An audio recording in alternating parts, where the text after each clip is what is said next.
नमस्कार साथियों। हम आशा करते हैं कि आप लोग अच्छे से होंगे। आप लोगों से विनम्र निवेदन है कि सभी डीएलएड के छात्राध्यापक तक इस वीडियो को शेयर करें, जिससे सभी लोगों का भला हो सकेगा। अब की बार आप लोग जानते हैं डीएलएड का प्रमोट कर दिया गया है और सेकंड सेमेस्टर का क्लास नहीं चला है, इसलिए सभी लोगों को दिक्कत आ सकती है। तो हम लोग अपना चैप्टर शुरू करते हैं, अम्ल, क्षार और लवण। जैसा कि भाई क्षार टाइप करने में मिस्टेक हो रहा था, लिखा नहीं रहा था, इसलिए क्षार गलत लिखाया है, इसके लिए माफ़ करिएगा। तो हम लोग अम्ल के बारे में पढ़ते हैं। अम्ल अम्ल का स्वाद खट्टा होता है तथा नीले लिटमस पेपर को लाल कर देते हैं। एक नोट पॉइंट है जो कि वेरी वेरी इंपॉर्टेंट है किसी भी कंपटीशन के दृष्टि से। लिटमस एक प्राकृतिक सूचक होता है जिसे थैलोफाइटा समूह के लाइकेन पौधे से निकाला जाता है। दूसरा इंपॉर्टेंट पॉइंट है अम्ल और क्षारक। क्षार भाई पहले बता दें, गलत हो गया है, क्षार ऐसे लिखाया जाएगा कि अभिक्रिया के परिणाम स्वरूप लवण और जल प्राप्त होते हैं। अम्ल का वर्गीकरण। अम्ल का पूरा 11 वर्गों में वर्गीकरण किया गया है, जैसे हम लोग को नहीं पढ़ना है, फिर भी हम इसका थोड़ा थोड़ा परिचय करा देते हैं। हाइड्रा अम्ल। हाइड्रा अम्ल वे अम्ल होते हैं जिनके अणुओं में ऑक्सीजन नहीं पाए जाते, केवल हाइड्रोजन पाया जाता है, हाइड्रा अम्ल कहलाते हैं। जैसे HCl, HBr, HI, ETC हैं। दूसरा है ऑक्सी अम्ल। ऑक्सी अम्ल वे अम्ल हैं जिनके अणुओं में हाइड्रोजन और ऑक्सीजन रहता है, ऑक्सी अम्ल कहलाता है। जैसे H2CO3। दूसरा है H2SO4, जिसे शांत सल्फ्यूरिक अम्ल भी कहते हैं।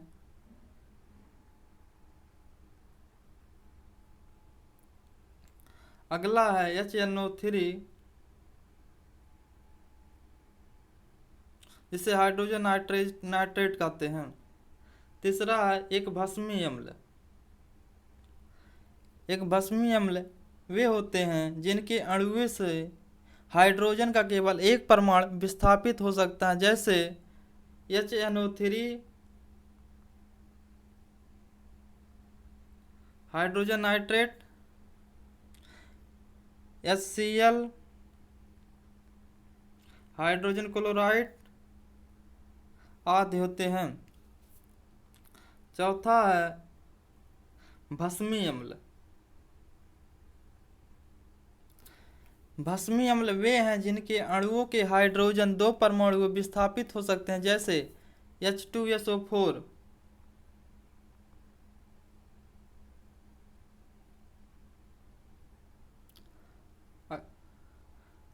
पांचवा है त्रिक्षारकी अम्ल।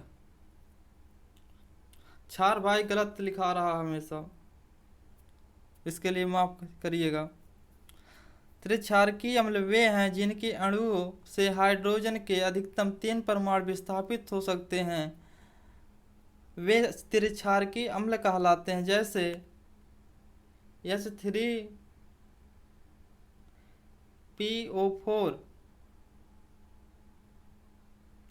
इत्यादि होते हैं। छठा है कार्बनिक अम्ल। ऐसे अम्ल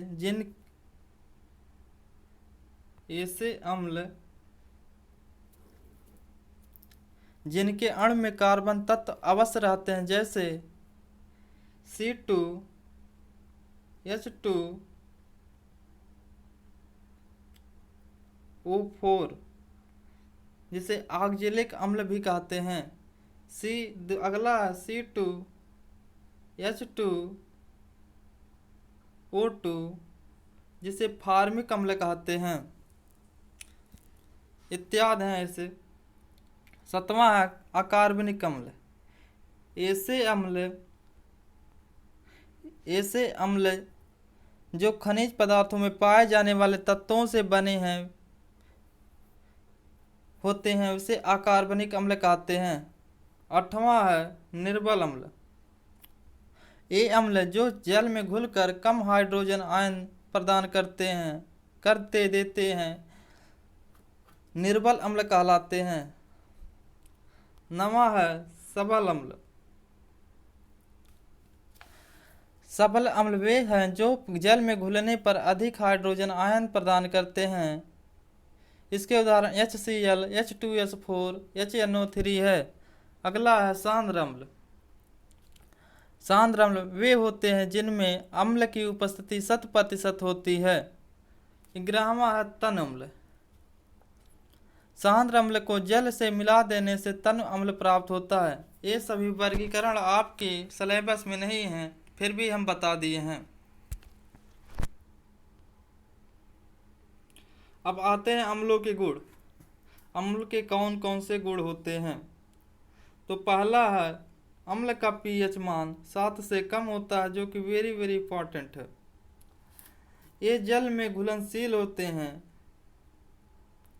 सी है जलीय विलयन नीले लिटमस पेपर को लाल कर देते हैं। डी है स्वाद में खट्टे होते हैं। अगला है ई ये क्षार से प्रतिक्रिया करके लवण बनाते हैं। एफ है ये विद्युत के सुचालक होते हैं।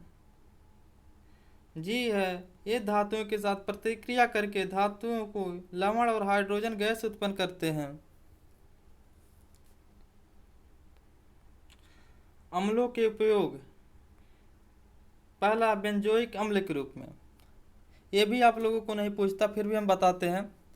बेंजोइक अम्ल के रूप में इसका प्रयोग दवा व खाद्य पदार्थों के संरक्षण तथा बैक्टीरिया से उत्पन्न संक्रमण के उपचार में किया जाता है। दूसरा है सिट्रिक अम्ल। इसका उपयोग दवा व खाद्य पदार्थों के निर्माण में, कपड़ा उद्योग में, धातुओं को साफ करने में किया जाता है। तीसरा है एस्टिक अम्ल। खट्टे पदार्थ जैसे सिरका निर्माण में, एसीटोन बनाने में आदि किया जाता है। सिरका निर्माण में एस्टिक अम्ल का प्रयोग किया जाता है, जो कि वेरी वेरी इंपॉर्टेंट है।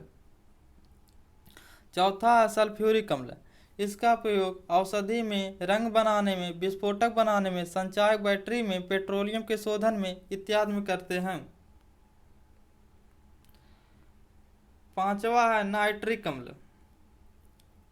नाइट्रिक अम्ल का प्रयोग औषधि निर्माण में, उर्वरक निर्माण में, विस्फोटक बनाने में, अम्लराज बनाने में, फोटोग्राफी में आदि में करते हैं। अगला है छठवां हाइड्रोक्लोरिक अम्ल। इसका प्रयोग रंग एवं औषधि निर्माण में अभिकर्मक के रूप में आदि में करते हैं। अगला है फार्मिक अम्ल। सतवां है फार्मिक अम्ल। इसका उपयोग फलों को संरक्षित करने में, जीवाणुनाशक के रूप में, रबड़ के स्कंदन के में, चमड़ा उद्योग में आदि में करते हैं। आठवां है ऑक्जेलिक अम्ल। इसका उपयोग फोटोग्राफी में, कपड़ा पर स्याही के धब्बे हटाने में, कपड़ों की छपाई व रंगाई में, चमड़े के व्यंजक के रूप में आदि में करते हैं। अब अम्ल के उदाहरण देख लेते हैं, कौन कौन से अम्ल के उदाहरण है। तो पहला है HCl, जिसे हाइड्रोक्लोरिक अम्ल कहते हैं। ये पूरा नाम याद कर लीजिएगा आप लोग को, फिर शायद हम वीडियो न बना पाए इसके लिए। HF जिसे हाइड्रोफ्लोरिक अम्ल कहते हैं। HBr जिसे हाइड्रोब्रोमिक अम्ल कहते हैं। H2SO4 सांद्र सल्फ्यूरिक अम्ल कहते हैं। भाई इसमें टाइप करने में मिस्टेक हो रहा है, H2SO4 ऐसे लिखाएगा, जहां जहां डिजिट है वो नीचे माना जाएगा। अगला है CH3COOH, जिसे एस्टिक एसिड कहते हैं। ये सिरका का सूत्र भी माना जाता है, माना जाता नहीं है। अगला है HCOOH फार्मिक अम्ल। अगला है HTCO3 कार्बोनिक अम्ल। अगला है HNO3 नाइट्रिक अम्ल। अगला C2H2O4 ऑक्जेलिक अम्ल। आप लोग इस उदाहरण को नोट कर लीजिएगा वीडियो रोक रोक कर। अब आते हैं क्षार पर। क्षार का स्वाद खट्टा होता है और यह लिटमस पेपर को नीला कर देता है, जो कि वेरी वेरी इंपॉर्टेंट है। अब आते हैं क्षार के गुण पर। क्षार का पीएच मान 7 से अधिक होता है, जबकि अम्ल का पीएच मान 7 से कम होता है। इसे कोरिलेट कर लीजिएगा एक दूसरे से। ये अम्ल से क्रिया करके लवण तथा जल बनाते हैं।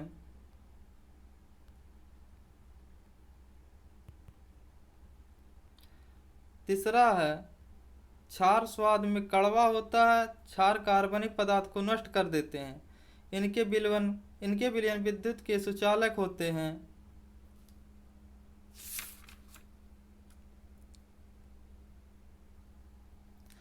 अगला है पांचवा, अम्ल से प्रतिक्रिया कर लवण तथा जल बनाते हैं। अब आते हैं क्षार के उपयोग पर। पहला कास्टिक सोडा, जो कि क्षार के उपयोग हम लोग के सिलेबस में नहीं है, फिर भी पढ़ लेते हैं, थोड़ा बहुत जान लेते हैं इसके बारे में। कास्टिक सोडा के रूप में औषधि निर्माण में, साबुन बनाने में, पेट्रोलियम के शोधन में, कपड़ा व कागज बनाने में, घरों व कारखानों को साफ करने में कास्टिक सोडा का प्रयोग किया जाता है। दूसरा है कैल्शियम ऑक्साइड। कैल्शियम ऑक्साइड का प्रयोग मकान में गारे के रूप में, ब्लीचिंग पाउडर के निर्माण में आदि के रूप में करते हैं। अगला है तीसरा मैग्नीशियम ऑक्साइड। मैग्नीशियम ऑक्साइड का प्रयोग औषधि निर्माण में, रबड़ पूरक के रूप में, वायलर के प्रयोग में इत्यादि में करते हैं। अगला है चौथा पोटेशियम ऑक्साइड। पोटेशियम ऑक्साइड साबुन निर्माण में, कार्बन डाइऑक्साइड व सल्फर डाई जैसे गैसों के अवशोषक के रूप में करते हैं। अगला पांचवा है मैग्नीशियम ऑक्साइड। पेट की अम्लीयता दूर करने में, अम्ल विद्युत विषाक्तीकरण, एंटीडोट के रूप में चीनी उद्योग आदि में करते हैं इसका प्रयोग। अगला है कैल्शियम हाइड्रोक्साइड।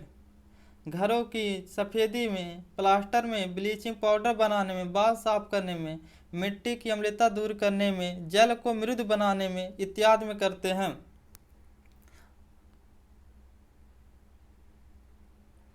अब आते हैं क्षार के प्रकार में।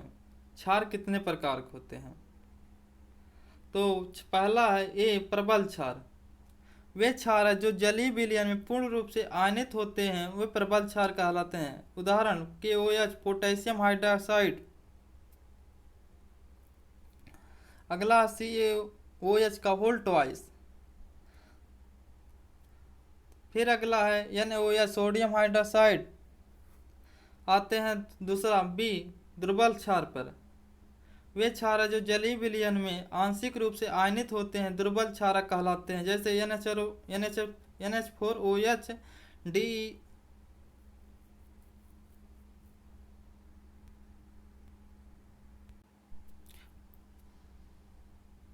DeOH2 नहीं भाई, FeOH2 है। FeOH2 का होल ट्वाइस आधे हैं। क्षार के उदाहरण देख लेते हैं। पहला है NaOH सोडियम हाइड्रोक्साइड। दूसरा है CaO कैल्शियम ऑक्साइड।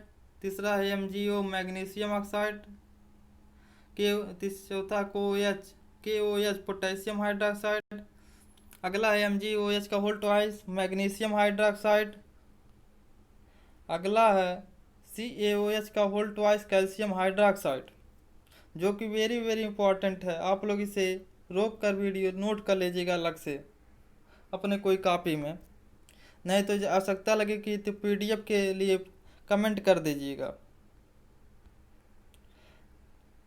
नोट है प्रबल अम्ल व क्षार होते हैं। प्रबल अम्ल व क्षार वे क्षार होते हैं जिसका अणुभार अधिक हो। अब आते हैं लवण पर। लवण एक यौगिक है जो किसी अम्ल के एक या अधिक हाइड्रोजन परमाणु को किसी क्षारक के एक या अधिक धनायन से प्रतिस्थापित करने पर निर्मित होते हैं। अब लवण के प्रकार क्या आते हैं जो कि वेरी वेरी इंपॉर्टेंट है, पूछा गया है।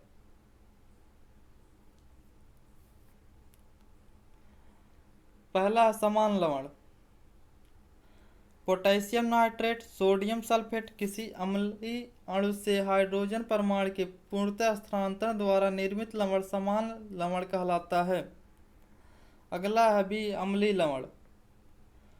वे लवण जिनमें एक या एक से अधिक स्थानांतरण योग्य हाइड्रोजन परमाणु बने रहते हैं अम्लीय लवण कहलाते हैं।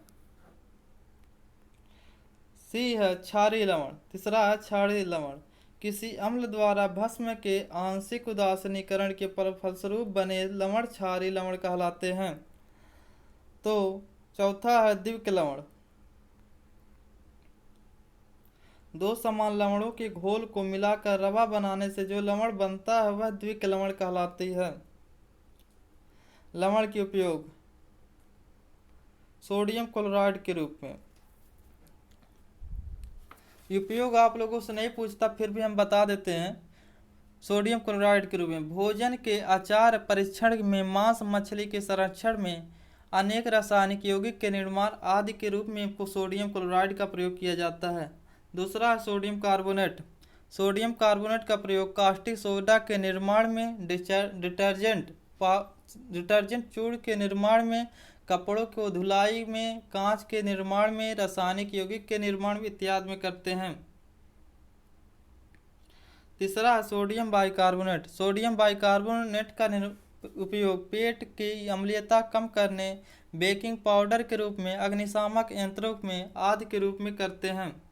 पोटाश एलम जिसे फिटकरी भी कहा जाता है, मोस्ट इंपॉर्टेंट भी है, कहीं कहीं फिटकरी न देकर पोटाश एलम ही पूछ लिया जाता है, जिसका सूत्र भी अति महत्वपूर्ण है। तो पोटाशियम का उपयोग जल में शुद्धिकरण में, रक्तस्राव रोकने में, औषधि निर्माण में, रंगाई में, चमड़ा उद्योग में आदि में करते हैं। अगला है पोटेशियम नाइट्रेट। पोटेशियम नाइट्रेट का उपयोग उर्वरक के रूप में, आतिशबाजी का सामान बनाने में, गन पाउडर बनाने में, कांच उद्योग में आदि। तो लवण के कुछ उदाहरण देखते हैं।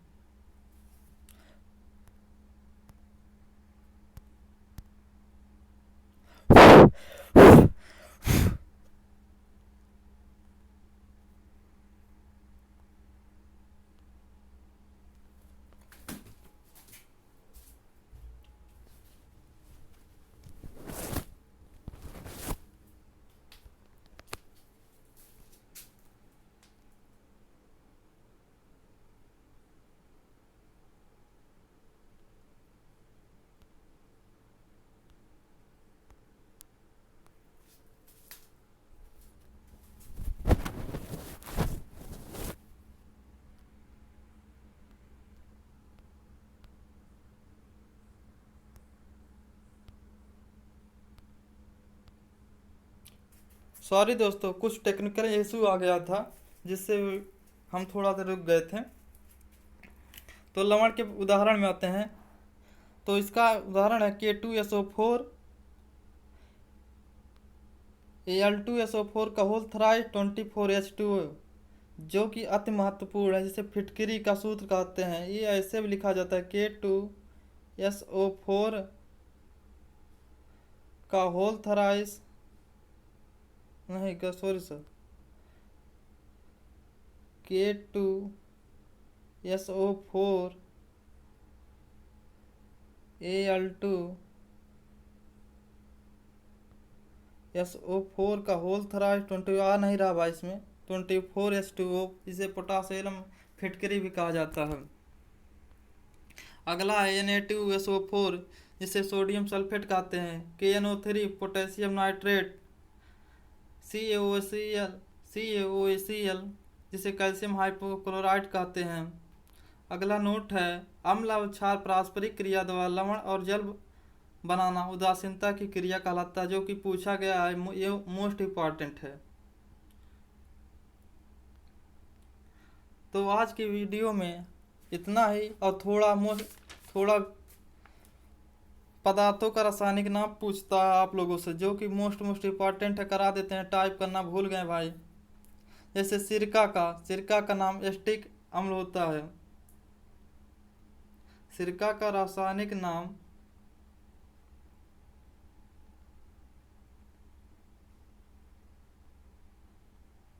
एस्टिक अम्ल होता है।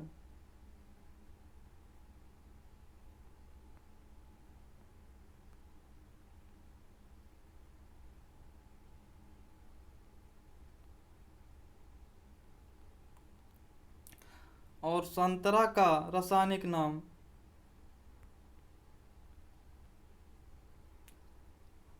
रासायनिक नाम नहीं, इसमें अम्ल कौन पाया जाता है भाई, सॉरी। संतरा में सिट्रिक अम्ल,